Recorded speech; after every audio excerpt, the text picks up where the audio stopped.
Hello everyone, আসসালামু আলাইকুম। কেমন আছেন সবাই? আশা করি সবাই ভালো আছেন। কাছে এবং দূরে, দেশ এবং দেশের বাইরে যেখান থেকে আমার ভিডিওটা দেখছেন, দোয়া করি আল্লাহর অশেষ রহমতে অনেক ভালো আছেন।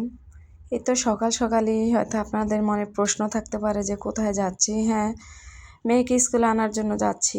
আমি হেঁটে হেঁটে যাচ্ছি। চাইলে গাড়ি নিতে পারি, টাকাও থাকে, কিন্তু কিছু টাকা সাশ্রয় করার জন্য হয়তোবা মধ্যবিত্ত ফ্যামিলিতে আসি, তাই অন্য কাজে যাতে টাকাটা খরচ করতে পারি এর জন্য আর হাইটেই যাই, প্রয়োজনে একটু সময় নিয়ে যাই যাতে সময়ের ভিতরে মেয়ের স্কুলে গিয়ে পৌঁছাতে পারি। তো কি আর করব, মানে একটু হিসাব করে না চললে তো আর হয় না। এই যে বলতে বলতে কিন্তু আমি চলে আসছি। অনেক রোদ, আসা যাওয়ায় না খুব কষ্ট হয়ে যায়। চাইলেই একটা গাড়ি নিতে পারি, কিন্তু একটা গাড়ি নিতে গেল 50-60 টাকা নেই এখান থেকে ভাড়া। এর জন্য একটু সময় নিয়ে হাইটেই যাই। এটা কিন্তু ইউটিউবে চার্জ দিলে আপনারা দেখতে পারবেন, বীর বিক্রম শহীদ রমিজউদ্দিন স্কুল।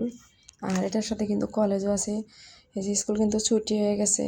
ওই যে কি করব, মধ্যবিত্ত ফ্যামিলিতে আমরা আছি, তারা কিন্তু একটু কষ্ট করে চলতে হয়।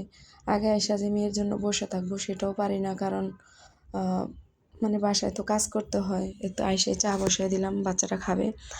আর একটা গাছ নিয়ে আসছি আজকে, গাছটাও কিন্তু ব্যালকনিতে আমি লাগিয়ে দিলাম। দেখেন তো কেমন হয়েছে। আর এটা কি গাছ আমি অবশ্য আপুরা বলতে পারেন, একটু কমেন্টে জানাবেন প্লিজ আপনারা। আর হচ্ছে আমরা মধ্যবিত্তরা যারা আছি, একটু খরচ কিভাবে কমাবো, সংসার করব ইনশাল্লাহ, কিন্তু এই সংসারের ভিতরে সব কিছুর মধ্যেও কিভাবে একটু খরচটা কমিয়ে চলা যায় সেটারে আজকে 10টা টিপস আপনাদের সাথে শেয়ার করব। তো সেটা দেখতে হলে অবশ্যই আপনারা ভিডিওর সাথে থাকবেন, স্কিপ না করে পুরো ভিডিওটি দেখার অনুরোধ রইল। আপনারা তো জানেন আমি অর্ডারি কাজ করি, তা অনেকগুলো কাজ জমে গেছে। সকাল সকাল নাস্তা পানি খাইয়ে একদম পুরা টেবিল যা ছিল সব কিছু ধুয়ে অফ ক্যামেরা একদম পুরা ক্লিন করে ফেলাইছি। এখন একটু ওষুধ খাবো। যে আমি যে গ্যাস নিই সেটা তো আপনার ইনহেলার, তো সরি আমার একটু বলতে সমস্যা, তো সেটা নিতে হয়, এর জন্য তার ওষুধটাও খেয়ে নিলাম। এই যে আবার একচুলা ভাত আর ডাল বসিয়ে দিলাম, হলুদটা শেষ হয়ে গেছে। এখন হলুদ আপনার এই ওই বাটির ভিতর হলুদ মেসের বক্সে আর কি হলুদটা একটু ঢেলে নিব। ডালে হলুদ দিব, হলুদ নাই এর জন্য।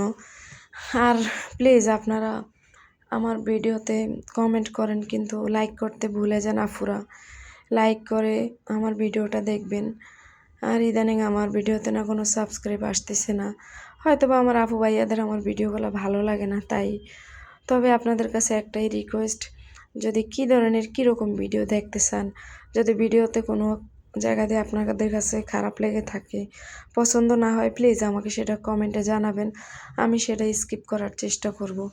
আর হচ্ছে কি বাসা বাড়িতে যখন মাল সাবানা ঘর দুয়ার ভরপুর থাকে না, তখন চোখ এমনিতেই জুড়িয়ে যায়। কিন্তু এই বিষয়ে আমি সরি বলতেছি আপনাদেরকে, কারণ আমার তো কিছুই নেই। আমি কোথা থেকে আপনাদেরকে এত কিছু দেখাবো? আমার যা আছে আমি তা দিয়েই আপনাদের সামনে প্রতিদিনই আসি, আপনাদের একটু ভালোবাসা পাওয়ার জন্য। তো আমার পাশে থাকবেন, ভিডিওগুলো ভালো লাগলে দেখবেন, ভালো না লাগলেও দেখবেন। দেখতে দেখতে না একদিন আমার প্রতি আপনাদের মায়া এসে যাবে, তখন চাইবো যে আপুর ভিডিওটা আসলেই দেখি। এই যে দেখেন কি করব, চাইলে কিন্তু সবগুলো মাছ রান্না করতে পারতাম। আমরা হচ্ছে মানুষের যে 5 জন 3 বেলায় 15টা মাছ রান্নালেও রাঁধতে পারতাম। তো এখানে হচ্ছে আমার 8 পিস মাছ, তা আমি 4 পিস রেখে দিলাম আর 4 পিস রান্না করতেছি। এখন তো কিছু করার নাই, মাসেরও শেষ, মাস তো শেষ করতে হবে। কালকে ওই যে দেখালাম যে পেঁপে আনলাম, মনে হয় সবচেয়ে সস্তা হয়েছে পেঁপে আর আলু। 1 পাল্লা আলু আনলাম আর পেঁপে আনলাম, একটা পেঁপে ইলিশ মাছ দিয়ে রান্না করছি আর 2টা পেঁপে রেখে দিছি। তো এই তো আজকে মাছ দিয়ে আর পেঁপে দিয়ে আর একটা আলু দিয়ে রান্না করবো, ডাল রান্না করবো। একটা দিন আলহামদুলিল্লাহ চলে যাবে। তো একটু হিসাব করে যদি না চলি তাহলে তো আর হয় না। কিভাবে আমাদের হিসাব একটু সাশ্রয় তো করতেই হবে, কারণ খেয়ে ফেললে সবটাই খাওয়া যায়। একটু যদি সঞ্চয় না করি, কিছু টাকা যদি না জমাই, এই যে দেখেন আমি অসুস্থ, কতগুলো ওষুধ খাওয়া লাগে। এখন সব যদি আমি বাজারের পিছনে এই সব শেষ করে ফেলাই, তাহলে এই যে হঠাৎ করে ওষুধগুলো লাগে, তখন আমার কে দিবে টাকা? আমি কার কাছে হাত পাততে যাব? আর এর জন্যই বলি আপুরা, আপনারা বাসায় বসা মানে সংসারের সাথে সাথে অন্য একটু কিছু হলেও কাজ করেন, যাতে দিন শেষে আপনার হাতেও কিছু টাকা থাকে। আর কি বলবো, মানে ব্যবসার কোনো শেষ নেই। আপনারা সব বিজনেস, যে কোনো বিজনেস করতে পারেন ঘরে বসেই। এই যে মানে যে সেলাইয়ের কাজ জানেন সেটা করতে পারেন। বা ড্রেস, আজকে স্কুলে গেলাম দেখছি যে একটা খালা অনেক প্রায় 20টার মতো ড্রেস নিয়ে আসছে বিক্রির জন্য। তো আপনারা চাইলে এইভাবেও করতে পারেন। মানে ব্যবসার কিন্তু কোনো শেষ নেই। তো এই তো কথা বলতে বলতে আমি মাছগুলা লবণ দিয়ে দিই, মোটা লবণ কিন্তু 1 চামচ লবণ দিলেই হয়ে যায়। আর মাছও কম যেহেতু, আমি ভালোভাবে মাছগুলো কিন্তু ধুয়ে নিচ্ছি। ধোয়ার পরে কিন্তু আমি মাছগুলা ভেজে নেব। আর আপনারা এই যে বললাম ভিডিও শুরুতে যে সংসার থেকে মানে একটু সাশ্রয়ী কিভাবে করবেন, একটু টাকা পয়সা জমানোর জন্য, সঞ্চয় করার জন্য 10টা টিপস। অবশ্যই শুনতে যদি হয় তাহলে আমার ভিডিওটার পুরো সাথেই থাকতে হবে আপনাদেরকে। আমি আশা করি আপনাদের অনেক অনেক উপকার হবে। আপনারা মানে অনেক উপকৃত হবেন আমার ভিডিওটা দেখার পর। স্কিপ করবেন না প্লিজ। আমার ভিডিওর এতক্ষণে যারা সাথে আছেন একটা লাইক দিয়ে পুরো ভিডিওটা কন্টিনিউ করবেন। মুখস্থ কমেন্ট একদমই করবেন না, আপনারা সময় নিয়ে পুরোটা ভিডিও দেখে তারপর কমেন্ট করবেন। আমি কিন্তু মুখস্থ কমেন্ট করা একদম পছন্দ করি না। আমি চাই না আমার ভিডিওগুলো দেখে কেউ মুখস্থ কমেন্ট করুক, এবং আমি দেখলেও কিন্তু আমি মুখস্থ কমেন্ট করি না। আমি একটা সুন্দর পুরো ভিডিওটা দেখে লাইক দিয়ে গঠনমূলক কমেন্ট করে দিই। আর যারা নতুন আছেন প্লিজ সাবস্ক্রাইব করে দেবেন। আর যদি আমার ভিডিওটা আরও এসব লাইফস্টাইল ভিডিওগুলো দেখতে চান তাহলে পাশে থাকা বেল আইকনটি অন করে দেবেন, যাতে আমি কোনো নতুন ভিডিও ছাড়ার সাথে সাথে নোটিফিকেশন আপনারা পেয়ে যান। আর হচ্ছে আপনাদের মূল্যবান সময় সুযোগ বুঝে আপনারা ভিডিওগুলো দেখে নিতে পারেন। এই তো আমি এখন কিন্তু মাছগুলো আবার ভাজেই রাখছি, বাট এখন আবার ভালো করে কষাইতেছি, কারণ না কষাইলে বড় মাছ তো জোশ নিবে না, মানে হয়তো বা গন্ধ করবে। আমি জিরা বাটা, আদা বাটা, পেঁয়াজ রসুন বাটা সবটাই দিছি। তো আবার মাছটা ভালো করে কষিয়ে উঠিয়ে রেখে তারপর মানে যে আলু আর পেঁপে রাখলাম যে ওগুলো আবার কষাবো। তো এই তো ইদানিং কিন্তু আমার মানে কি বলবো, ভিডিও বানাইতে না এত কষ্ট, যারা বানায় তারাই বুঝতে পারে। কিন্তু যে পরিমাণে আপুরা কমেন্ট করে সেই পরিমাণে কিন্তু আমার ভিডিওতে লাইকও আসে না আর ভিউজও বাড়ে না। কারণ ওই যে একটাই সমস্যা, তাদের সময় নেই, তারা মুখস্থ কমেন্ট করে। আচ্ছা ভাই, একটা জিনিস বুঝি না, আপনি যদি আমার ভিডিওতে মুখস্থ কমেন্ট করেন তাহলে কি আমার মন চাইবো আপনার পুরো ভিডিওটা দেখার জন্য? আমিও তো চাবো যে আপনি যেহেতু আমার ভালো চান না, আমিও আপনার ভালো চাবো না। তো এরকম করলে কিন্তু আর হয় না, বুঝছেন? এভাবে করলে আপনারাও আগাইতে পারবেন না, আর হচ্ছে মানে আমরাও আগাইতে পারবো না। আর আমি আবারও বলি, সাবস্ক্রাইব করার সাথে সাথে সেটা ব্যাক যাবেন না। আমার দুপুরের দিকে না আমার ফোনে অনেক নোটিফিকেশন চলে আসে, কারণ আমি তাদেরকে সাবস্ক্রাইব করছি তার জন্য। আমি তাদের ভিডিওগুলো দেখি। আচ্ছা, সেই সকল আপুদের কি মন চায় না যে দেখি কে ভিডিওগুলো আমার মানে নোটিফিকেশন পেয়ে আমার ভিডিওগুলো দেখে?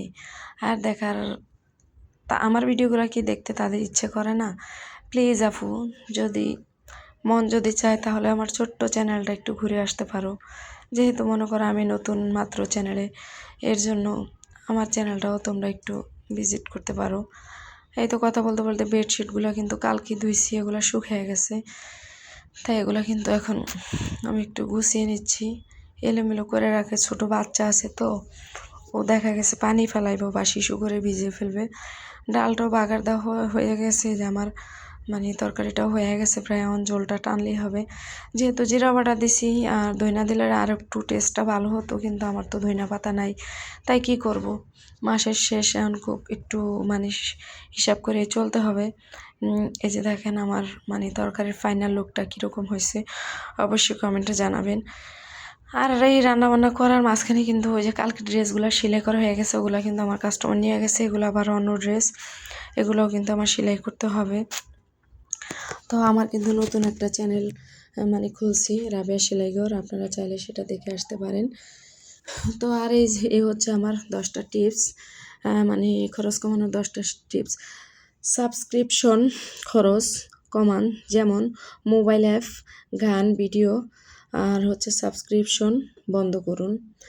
তারপর হচ্ছে হোলসেলে কিনুন, যেমন চাল, ডাল, তেল, একসাথে কিনলে আপনার খরচ কম পড়বে, তাতে কিছু টাকা আপনার বাঁচবে।